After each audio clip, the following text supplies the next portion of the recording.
அப்பா பல்கலைக்கழகம் தமிழ்நாட்டுக்கு கிடைத்த கல்வி வரம். அந்த வளாகத்துக்குள் மத்திய முன்னாள் அமைச்சர் நம்முடைய சிதம்பரம் அவர்கள் வளர் தமிழ் நூலகம் என்ற நூலகத்தை தன் அன்னையார் லட்சுமியின் பெயரால் கட்டி வழங்கி இருக்கிறார். இது ஒரு துணை பல்கலைக்கழகம் மாதிரியே எங்களால் கருதப்படுகிறது. இதை மாணவர்கள் பயன்படுத்திக் கொள்ள வேண்டும். ஆராய்ச்சி மாணவர்கள், கல்வி கற்கிற மாணவர்கள், இன்னும் குடிமை பயிற்சிக்கு தங்களை தயாரித்துக் கொண்டிருக்கிற மாணவர்கள் பயன்படுத்திக் கொள்ள வேண்டும். இந்த வளாகத்துக்குள் திருவள்ளுவர் சிலையை நிறுவியிருக்கிறார்.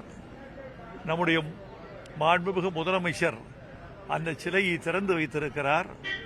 திருவள்ளுவர் சிலை என்பது தமிழர்களின் குடும்ப பொருளாக மாறுகிற போதுதான் தமிழ்நாட்டின் அறிவு வளரும் உயரும் என்பது என் எண்ணம். வீட்டுக்கு வீடு திருவள்ளுவர் சிலையை நீங்கள் அடையாளப் பொருளாக வைத்து பிள்ளைகளுக்கு அறிமுகப்படுத்தி ஒவ்வொரு பிள்ளைக்கும் 100 குறள்களையாவது கற்றுக் கொடுக்கிற காலத்தில்தான் தமிழர்களின் ஞான அடையாளம் எது என்பது அடுத்த தலைமுறைக்கு கடத்தப்படும். தமிழர்கள் அதை செய்வார்கள் என்று நான் நம்புகிறேன், செய்ய வேண்டும் என்றும் விரும்புகிறேன். தற்போது உள்ள தலைமுறைகள் செல்போன்ல அதிகமான டயத்தை வேஸ்ட் பண்ணுங்க, தமிழ்ல ஆர்வம் இல்லாம அது என்ன? கைத்தொலைபேசியில் அதிக நேரம் செலவிடுவது என்பது கண்களுக்கே பயன் தராது என்று ஒரு விஞ்ஞான குறிப்பு இருக்கிறது. கண்களின் பார்வையினுடைய சீரை அது குறைத்துவிடும் என்ற ஒரு விஞ்ஞான முடிவு வெளிவந்திருக்கிறது.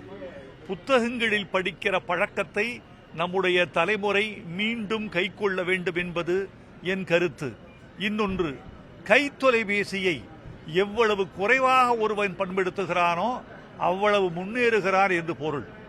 மிக அவசியமான செயலுக்கு மட்டும்தான் கைத்தொலைபேசியை ஒருவர் நாட வேண்டும்.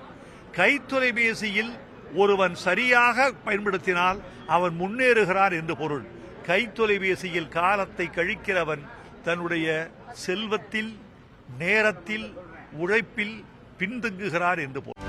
செய்திகளை உடனுக்குடனும் துல்லியமாகவும் தெரிந்து கொள்ள சப்ஸ்கிரைப் பண்ணுங்க.